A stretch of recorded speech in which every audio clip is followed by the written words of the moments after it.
नमस्कार, स्वागत है आपका मुनाफे की मंडी में, जहां हम आपको कमोडिटी मार्केट की तमाम खबरें और साथ ही आपके लिए ट्रेडिंग कॉल्स लेकर आते हैं। इसके अलावा हाजिर बाजार की खबरें और मंडियों का अपडेट भी हम आपको देते हैं। हमारे साथ आज 4 मेहमान होंगे जो आज आपको मदद करने वाले हैं, गाइड करेंगे आपको कि कमोडिटी मार्केट में आज आपको क्या करना है। भूपेश शर्मा है, टेक्निकल एनालिस्ट हैं बीकानेर से। तरुण सत्संगी है हमारे साथ, एसोसिएट डायरेक्टर यूनिवेस से, रिसर्च विंग से हैं। दीपेन शाह है Stevan.com से। और साथ ही हमारे साथ एक और मेहमान होंगे जिनसे हम चावल को लेकर बातचीत करेंगे। डॉक्टर प्रेम गर्ग होंगे, प्रेसिडेंट हैं इंडियन राइस एक्सपोर्टर्स फेडरेशन के। उनसे हम चावल मार्केट को लेकर बातचीत करेंगे। चलिए शुरुआत करते हैं नॉन एग्री मार्केट से, जहां पर आज अच्छी तेजी दिख रही है। नॉन एग्री मार्केट के सभी काउंटर्स आज ग्रीन जोन में, सभी अच्छी तेजी दिखा रहे हैं। और सबसे अच्छी तेजी यहाँ पर मेटल्स में, नेचुरल गैस में दिख रही है। लेकिन शुरुआत करते हैं गोल्ड और सिल्वर, जहां लगातार तेजी का ट्रेंड है। लेकिन आज क्या करें, क्योंकि आज एक अहम डेटा है। यूएस में दिसंबर महीने की जॉब रिपोर्ट आनी है, उससे काफ़ी क्यूज मिलेगा कि आगे फेड के डिसीजंस क्या रह सकते हैं। इससे पहले आपको क्या करना चाहिए, ये सबसे पहले चर्चा करते हैं। तरुण जी बताइए, गोल्ड और सिल्वर कैसा दिख रहा है आपको? लगातार तेजी का ट्रेंड अब बनने लगा है। 78,300 के ऊपर गोल्ड जा चुका है। चांदी 92,000 रुपए के ऊपर है। और तेजी है क्या यहां से? Morning Vashimohan ji. Good morning sir. See no doubt हमने काफी अच्छा रैली देखा है, in fact since the beginning of this year. And जो फेड के मिनट्स है उसके बावजूद भी गोल्ड कल काफी अच्छा पॉजिटिवली मूव किया। मैं यहाँ पे थोड़ा प्रिकॉशनरी अप्रोच लेना चाहूंगा, रीजन बीइंग आज यूएस का दिसंबर मंथ का नॉन फॉर्म पेरोल का नंबर आना है, जो कि नेगेटिव आने का चांसेस है। अगर ऐसा आता है तो हो सकता है कि गोल्ड सिल्वर के अंदर शॉर्ट टर्म में प्रॉफिट बुकिंग देखने को मिले। सो मैं actually after this data will like re-evaluate my view on Boolean, and accordingly फिर उसके बाद में फर्दर जो फोर्टनाइट के लिए ट्रेड करना है उसको डिसाइड करूंगा। So I will prefer to have wait and watch. No doubt gold और सिल्वर के अंदर हमने रैली देखा है, data will decide further direction की कैसा नेक्स्ट वीक या नेक्स्ट फोर्टनाइट में प्राइसेस रहने वाले हैं। उसके बाद फिर नया ट्रेड बनाने की सलाह तरुण जी देंगे। आप बताइए भूपेश जी, आपको क्या लग रहा है, गोल्ड और सिल्वर यहां से किस तरह की चाल दिख रही है? दोनों तेज तो हैं, लेकिन ये तेजी कितनी टिकाऊ है और कहां तक जाएगी ये तेजी? जी नमस्कार विश्वमोहन जी। अगर गोल्ड और सिल्वर की बात करें तो 91,200 के स्टॉप लॉस लगाकर सिल्वर को खरीदना चाहिए। 91,700 600 के आसपास कहीं भी मिलती है। और इसमें 92,100 92,500 के लक्ष्य संभावित रहेंगे। वहीं सोने की बात करें तो सोने में भी ट्रेंड और मोमेंटम अभी भी पॉजिटिव बना हुआ है। मुझे लगता है कि सोने में कहीं भी 200 पॉइंट की गिरावट मिलती है तो सोने में खरीदारी करनी चाहिए। और यहाँ पर लक्ष्य 78,500 और 78,700 के संभावित रहेंगे। 78,100 के आसपास मिलता है सोना तो खरीदें, और 77,900 के नीचे का स्टॉप लॉस फॉलो करें। सिल्वर दोनों खरीदने की सलाह है, लेकिन करंट लेवल पे नहीं। यहाँ से 200 रुपए की गिरावट गोल्ड में आए तो खरीदे।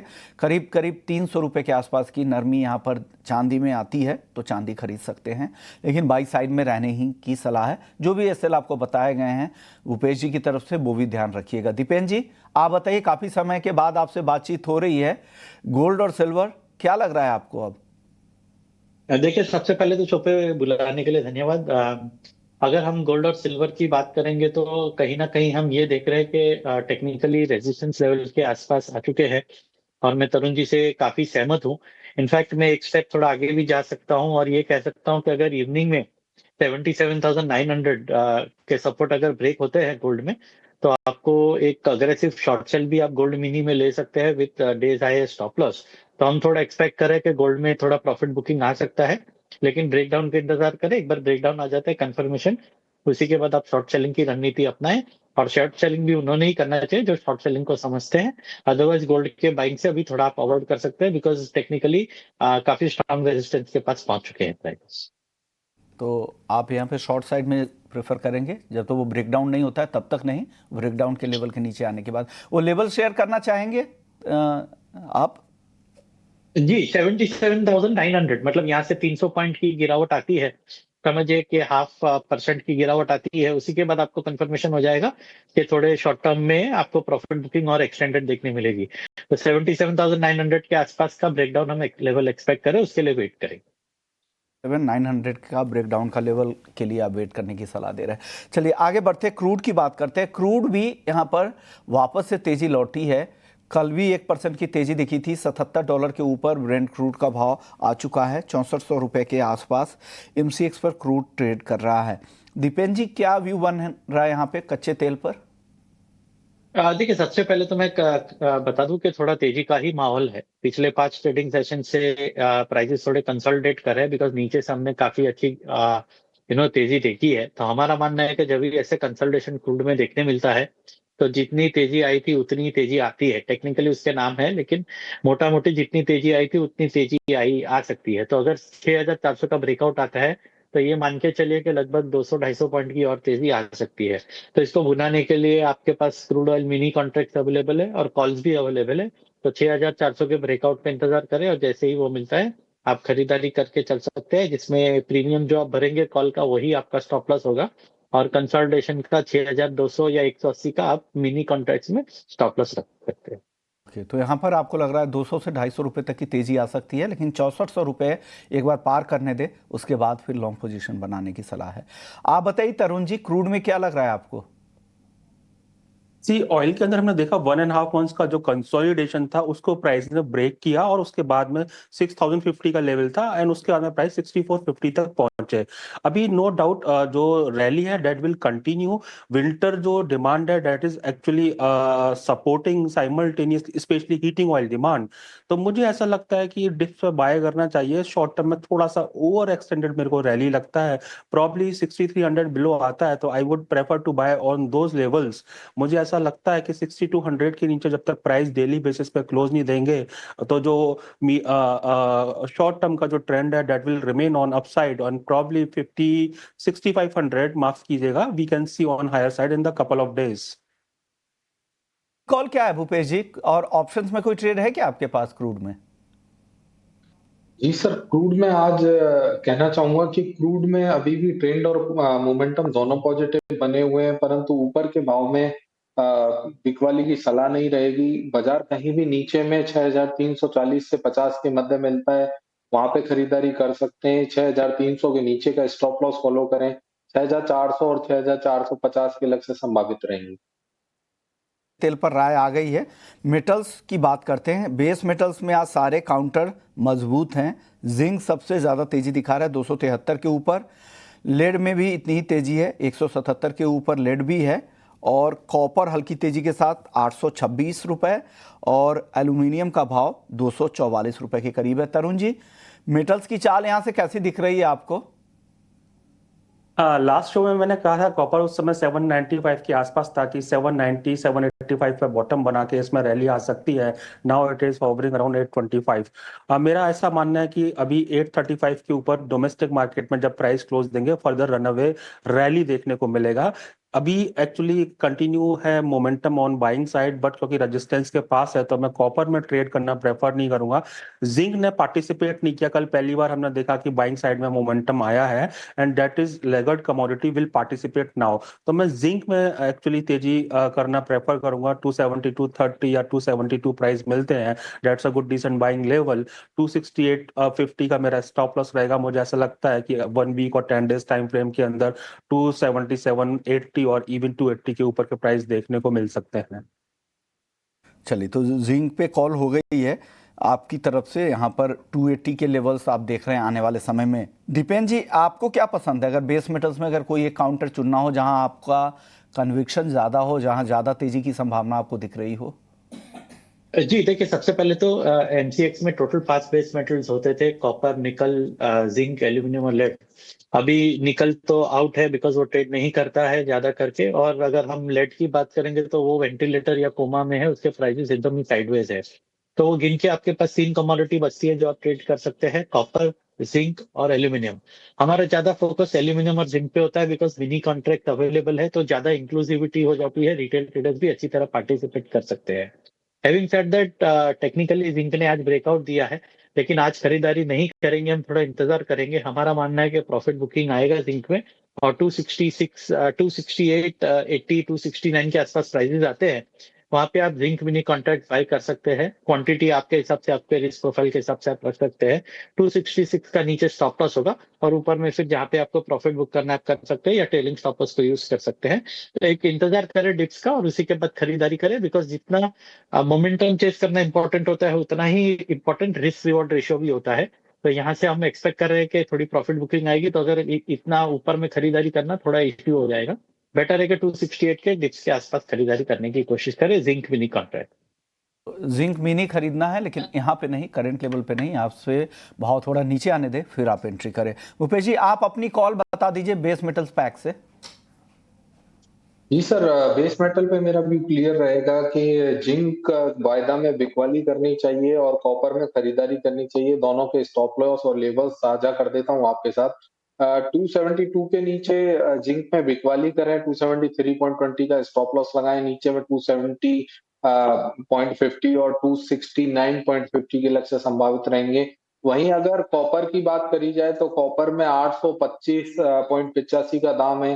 कहीं भी कॉपर 821 रुपए के दाम पर मिलता है तो कॉपर में खरीदारी करनी चाहिए। 819 रुपए का स्टॉप लॉस लगाकर 827 और 829 के लक्ष्य संभावित रहेंगे। जिंक आपकी सेल करने की सलाह है और कॉपर बाई करने की सलाह है भूपेश जी। जी, तो भूपेश जी की तरफ से ये सलाह आ गई है जिंक और कॉपर पे। कॉल ले लेते हैं। भूपेश जी, नेचुरल गैस क्या लग रहा है, कितनी तेजी यहाँ से और आपको दिख रही है? क्योंकि एक सीजनल डिमांड का तो फायदा है ही, और कहा जा रहा है कि इस बार की जो सर्दी जनवरी की होगी वो 2011 के बाद सबसे ज्यादा सर्दी वहां पे यूएस में रह सकती है। कितनी तेजी और? जी, सबसे पहले बात करेंगे नेचुरल गैस के ट्रेंड की। तो नेचुरल गैस का ट्रेंड काफी दिनों से टर्न अराउंड हुआ है। मुझे लगता है कि नेचुरल गैस में कंटिन्यू तेजी बनी रहनी चाहिए। और शॉर्ट टर्म की बात करेंगे तो शॉर्ट टर्म में बाजार मुझे लगता है आज के लिए 320 के आसपास कहीं भी मिलता है बाजार तो खरीदारी करनी चाहिए। सुबह के सत्र में ऑलरेडी एक 10 रुपए की तेजी देखी जा चुकी है, इसलिए कहूंगा कि 320-21 के आसपास खरीदारी करें। 317 का स्टॉप लॉस लगाकर 330-333 के लक्ष्य संभावित रहेंगे। वहीं अगर पोजिशनल की बात करी जाए तो मुझे लगता है कि नेचुरल गैस ऊपर में 370 और 420 रुपए तक के लक्ष्य आसानी से देखने को मिल सकते हैं आने वाले समय में।